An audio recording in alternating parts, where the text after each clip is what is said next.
Welcome to this Monday's edition of Market Mantra, the program in which we bring you a complete update on the economic news of the day.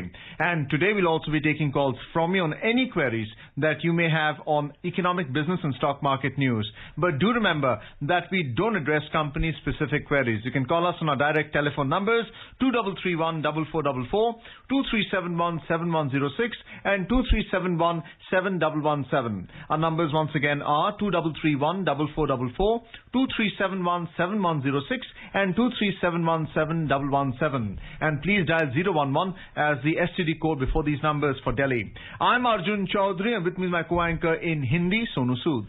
धन्यवाद अर्जुन। नमस्कार श्रोताओं, market मंत्र में आपका स्वागत है। रोज की तरह आज भी हम ताजा आर्थिक समाचार आप तक लाएंगे। श्रोताओं, आज सोमवार है और हर सोमवार की तरह आज भी हम आपके प्रश्न सीधे प्रोग्राम में शामिल करेंगे। आप हमसे आर्थिक, व्यापारिक और शेयर बाजार से जुड़े किसी भी मुद्दे पर जानकारी प्राप्त कर सकते हैं, परंतु ध्यान रखिएगा कि हम किसी विशेष कंपनी या स्टॉक के बारे में आपको इस कार्यक्रम में जानकारी नहीं दे पाएंगे। हमसे बात करने के लिए आप इन नंबरों पर हमें फोन कर सकते हैं 2331-4444, 2371-7106 और तीसरा नंबर है 2371-7117। दिल्ली से बाहर के श्रोता यहां का STD कोड 011 भी डायल करें। प्रश्नों के जवाब देने के लिए हमारे साथ कार्यक्रम में आमंत्रित हैं वरिष्ठ आर्थिक विश्लेषक डॉक्टर यामिनी अग्रवाल। यामिनी जी नमस्कार, कार्यक्रम में आपका स्वागत है। नमस्कार, धन्यवाद। और अब सबसे पहले हेडलाइंस जिन्हें आप तक ला रहे हैं Arjun Chaudhary. Recovering nearly all its losses, Sensex ends with a slight decline of 64 points, but Nifty gains 3 points. Rupee appreciates by 15 paise against the US dollar. Country's manufacturing sector activity remains largely flat in April, says a monthly survey. And HDFC Bank revises the country's growth projection downwards to 10% for the current financial year. लगभग सारी शुरुआती गिरावट से उबरते हुए Sensex 64 अंकों की मामूली गिरावट में रहा, लेकिन निफ्टी 3 अंकों की तेजी पर हुआ बंद। रुपए में डॉलर के मुकाबले 15 पैसे की तेजी रही। देश की विनिर्माण क्षेत्र की गतिविधि अप्रैल में लगभग स्थिर रही, कहा एक मासिक सर्वेक्षण ने। और HDFC बैंक ने मौजूदा वित्त वर्ष के लिए देश में आर्थिक वृद्धि के अपने अनुमान में कटौती कर इसे 10% कर दिया।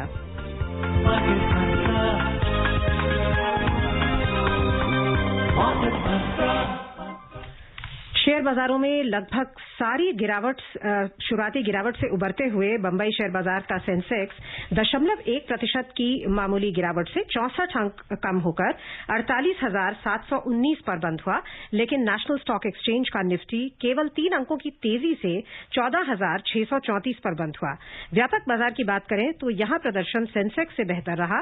BSE मिड कैप सूचकांक मामूली बढ़त पर बंद हुआ और स्मॉल कैप सूचकांक में 1.6% का उछाल आया। At the stock markets, recovering nearly all its losses, the Sensex at the Bombay Stock Exchange ended with a slight decline of 64 points, or 0.1%, to end at 48,719. But the Nifty at the National Stock Exchange gained just 3 points to 14,634.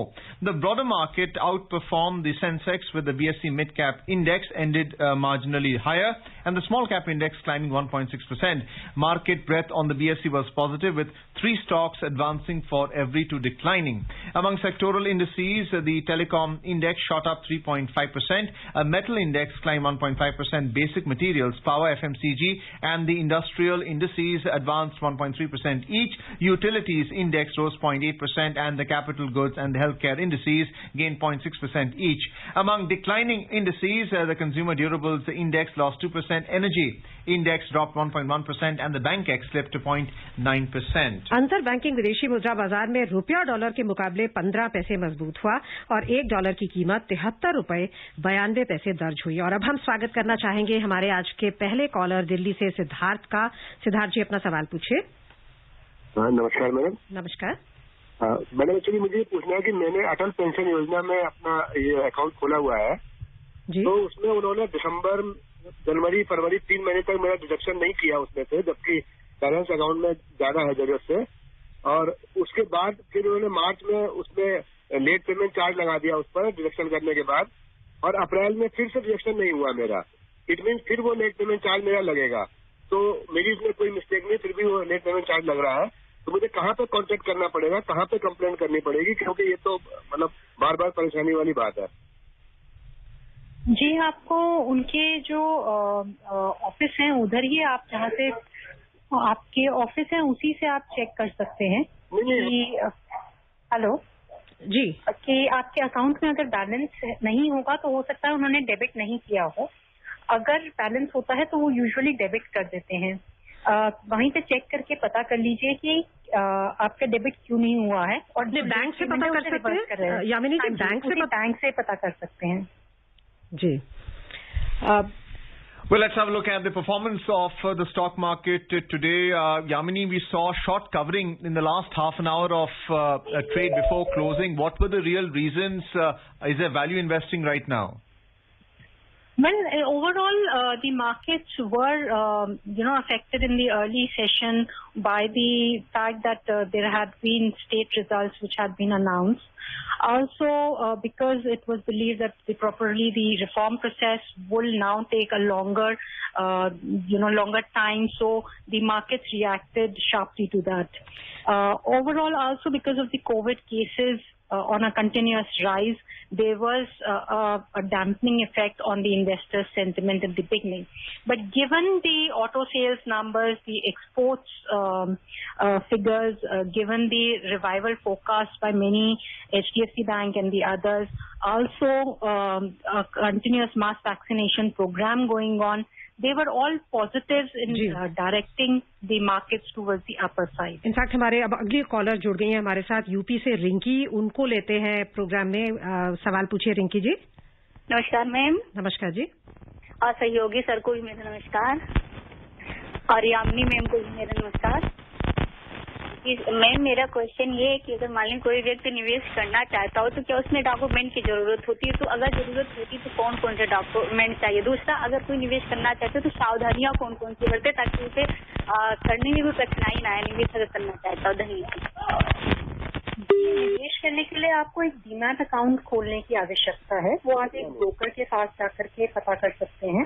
आपके ज्यादातर जो पहचान पत्र के कागज होते हैं वही आवश्यक होते हैं, जो KYC नॉर्म्स के लिए आवश्यक होते हैं। बैंक स्टेटमेंट्स मांगते हैं, वो आपका एक आइडेंटिटी प्रूफ, जो आधार कार्ड हो, ड्राइविंग लाइसेंस हो या पासपोर्ट हो, जैसे डॉक्यूमेंट्स मांगे जाते हैं। अगर आप जब निवेश करते हैं तो ये ध्यान रखिए कि कभी भी बहुत सारा पैसा एकदम से निवेश ना करें, और जिन कंपनीज को आप जानते हैं और आपको उनकी ग्रोथ के ऊपर जो है ज्यादा भरोसा है, उन्हीं पे निवेश करें, और सोच समझ करके पढ़ करके उस कंपनी के बारे में, उसके बारे में ज्यादा से ज्यादा जानकारी लेकर के फिर ही निवेश करें। Well, Yamini, what's your take on the rupee? It's been appreciating steadily, only by 15 paise today, but earlier it had appreciated by a wider margin. What's the strength behind the rupee?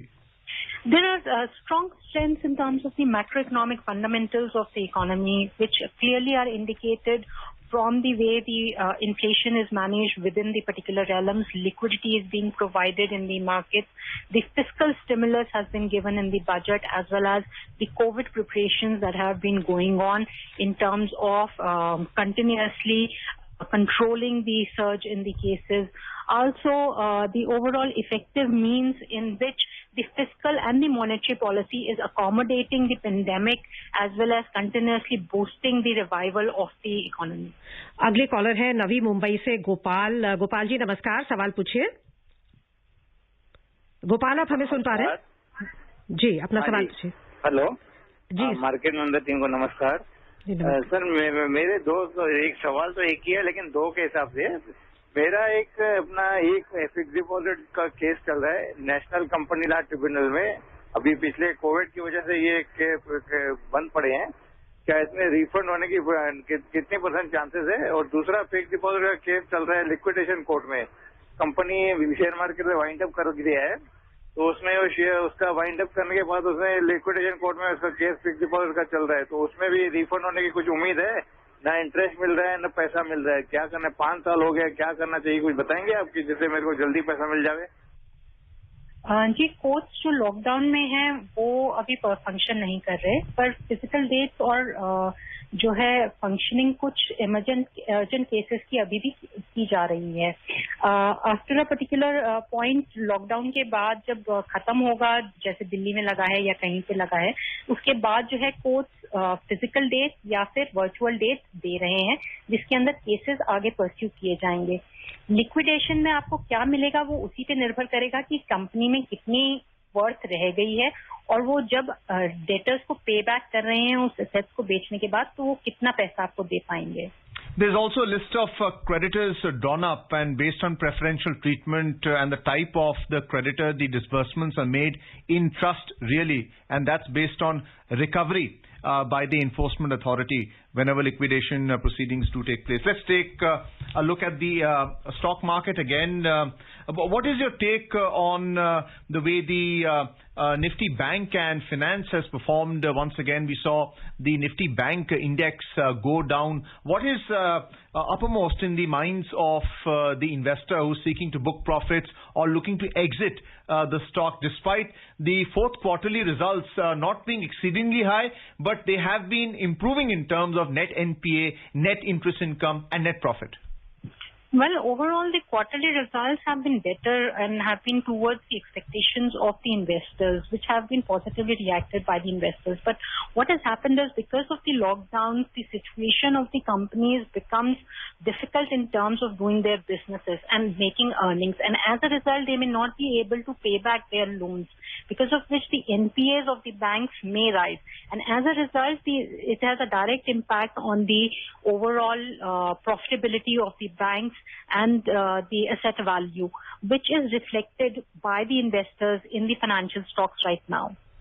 आइए अब रुख करते हैं अंतर्राष्ट्रीय बाजारों का। एशियाई share बाजारों में आज गिरावट का रुख था। क्षेत्र में कोरोना वायरस के मामले बढ़ने से नियंत्रणों में वृद्धि और आर्थिक परेशानी गहराने पर चिंताएं पैदा हो गईं। हांगकांग का हैंगसेंग 1.3% गिर गया। सिंगापुर के स्ट्रेट्स टाइम्स सूचकांक में 1% की गिरावट दर्ज हुई। दक्षिण कोरिया का कॉस्पी 0.7% के नुकसान में रहा। जापान और चीन के बाजार आज अवकाश के कारण बंद थे।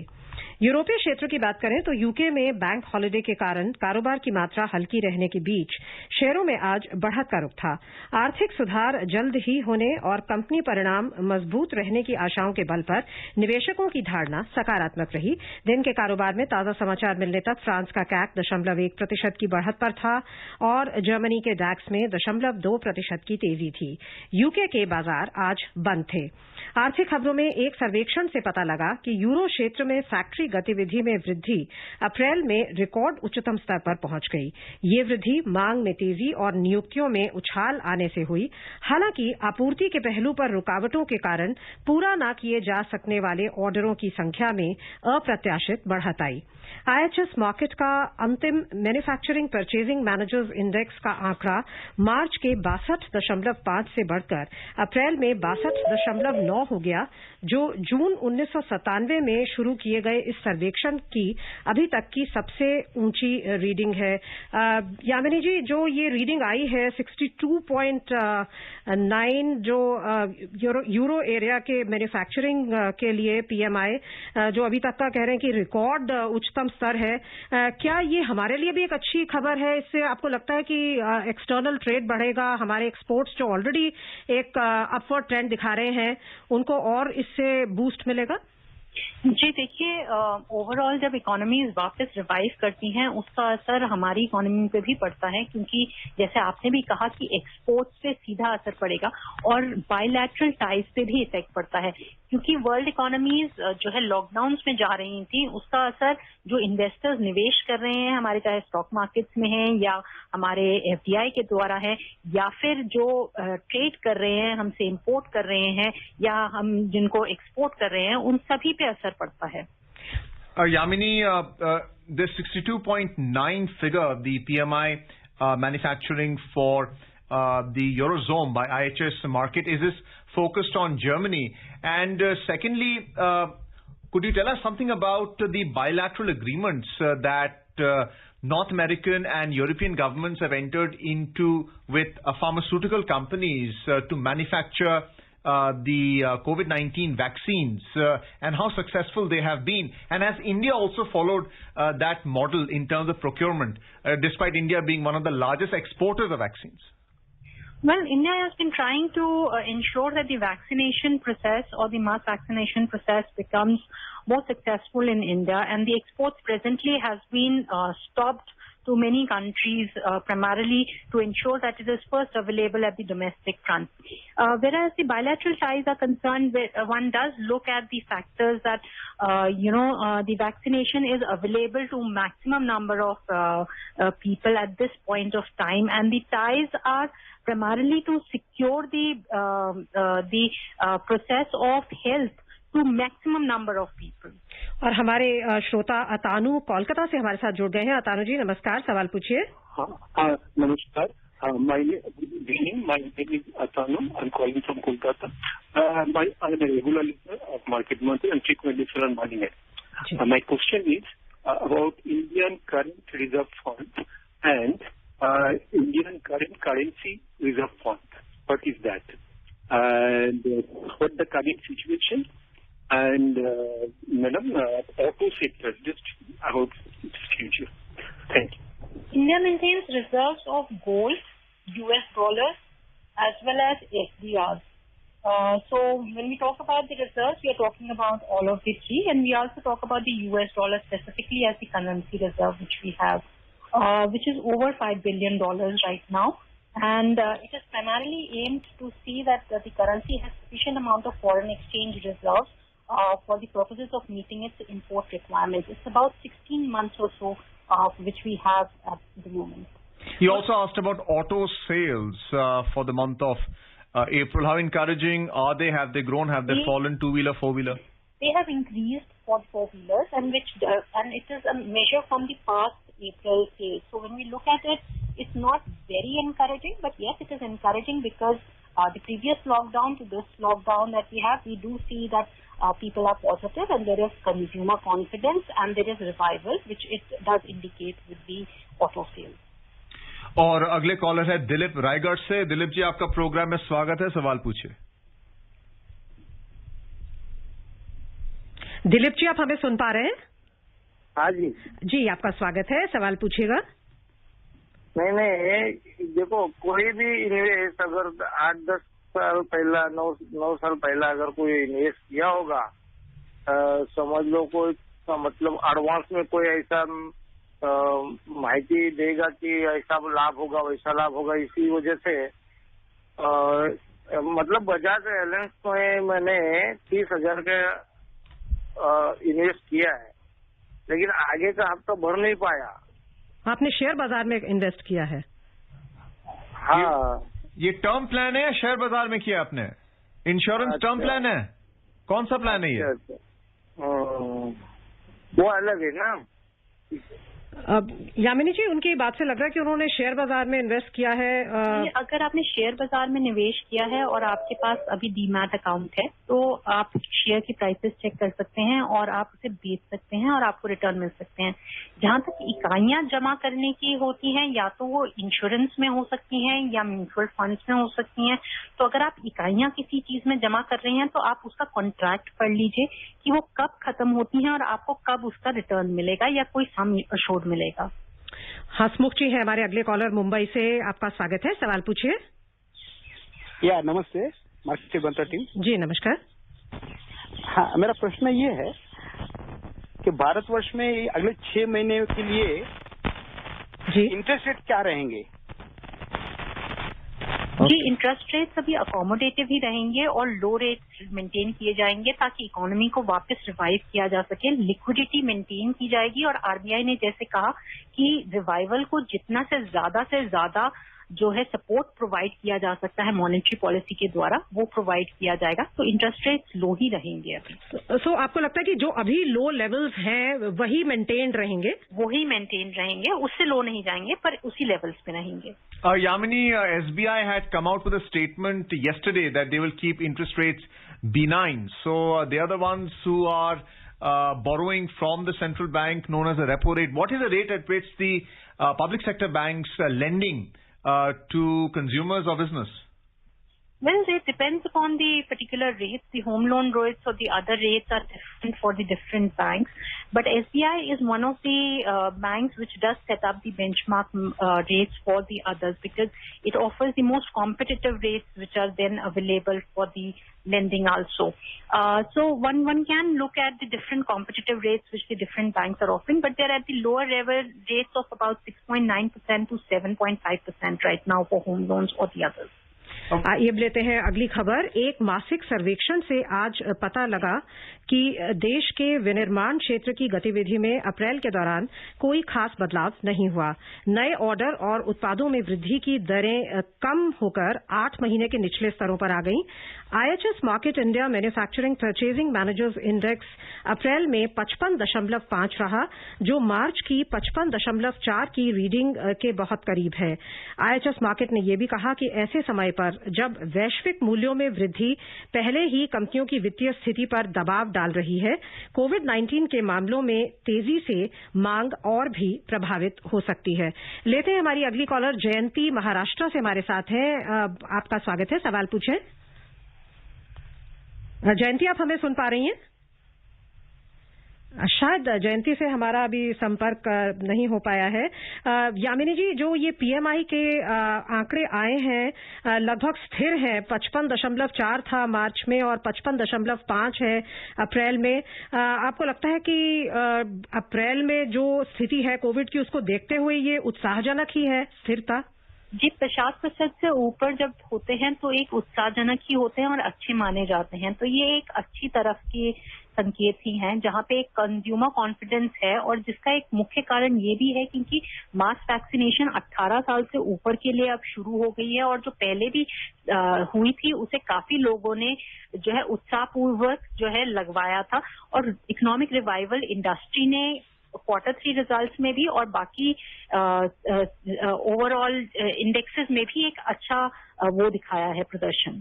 Yamini, the PMI for manufacturing, anything above 50 is supposed to be good. So it's 55.5 for April. In the core industrial data, we saw that steel and cement production had gone up substantially by as much as 25 to 35%. What are the expectations for the IIP data for factory output? Because the core data occupies 40% weightage in the IIP data.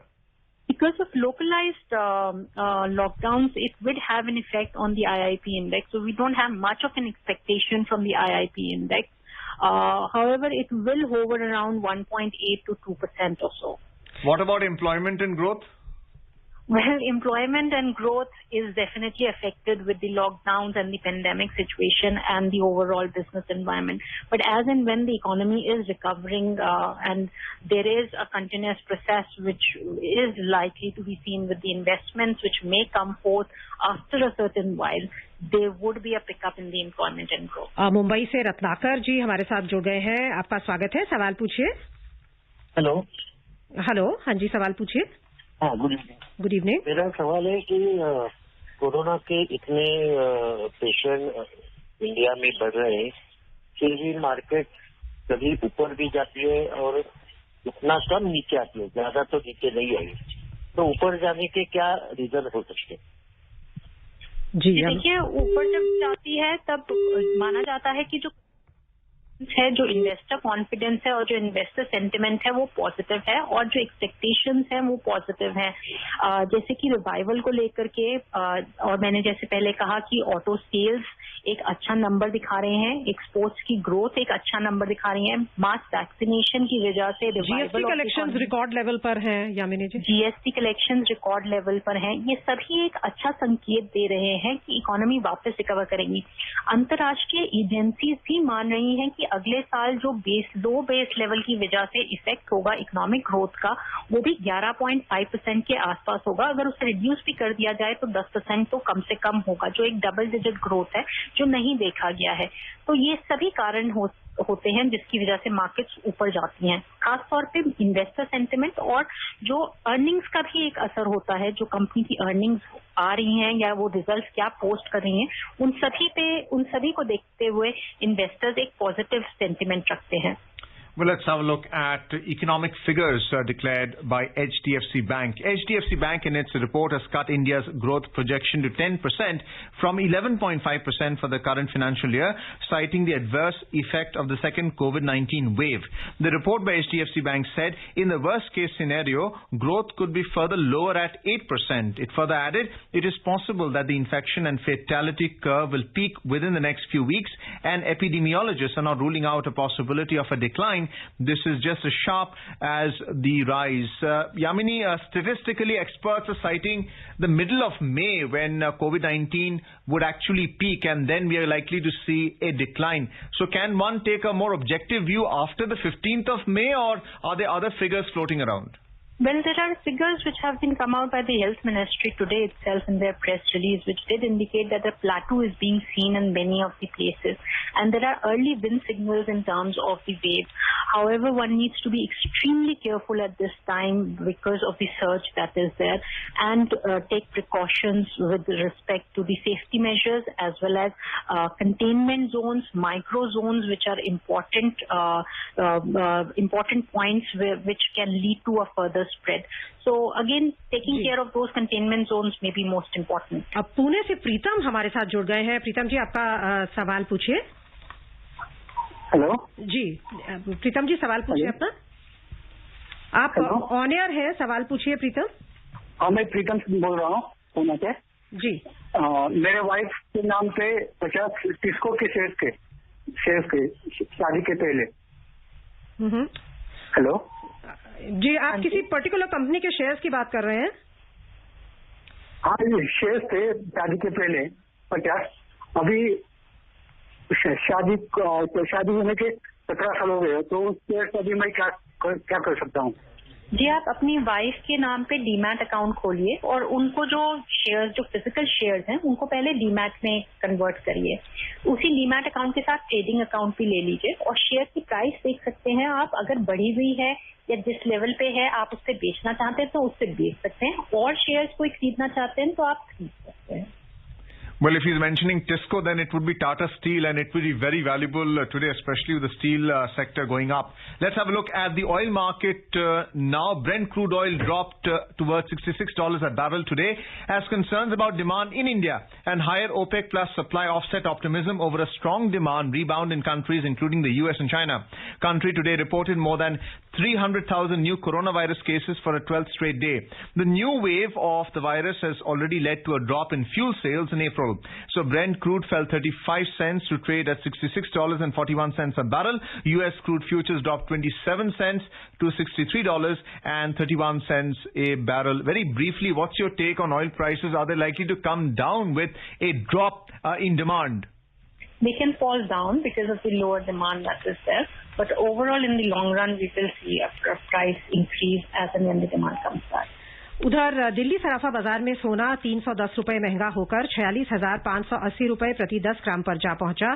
चांदी भी 580 रुपए के उछाल से 67,429 रुपए प्रति kilo हो गई। अंतर्राष्ट्रीय बाजार में सोना तेजी के साथ $1,777 प्रति आउंस पर था और चांदी मामूली बढ़त के साथ $26.06 प्रति आउंस पर थी। ब्रीफली, आपको लगता है कि अभी जो ये सिचुएशन है अनसर्टनिटी, उसको इस माहौल में सोने की प्राइसेस पे अपवर्ड ही रहेगा ट्रेंड? जी हाँ, सेफ हेवन रहता है तो लोग अनसर्टेनिटी के टाइम पे सोने में निवेश करते हैं। बहुत बहुत धन्यवाद यामिनी जी आज के कार्यक्रम में शामिल होने के लिए। धन्यवाद। और हमारे सभी श्रोताओं का भी बहुत बहुत धन्यवाद। And before we close, a reminder of the headlines. Recovering nearly all its losses, Sensex ends with a slight decline of 64 points, but Nifty gains 3 points. Rupee appreciates by 15 paise. Country's manufacturing sector activity remains largely flat in April, says a monthly survey. And HDFC Bank revises the country's growth projection downward to a 10% for the current financial year. And that's it in this edition of Market Mantra for now. Goodbye.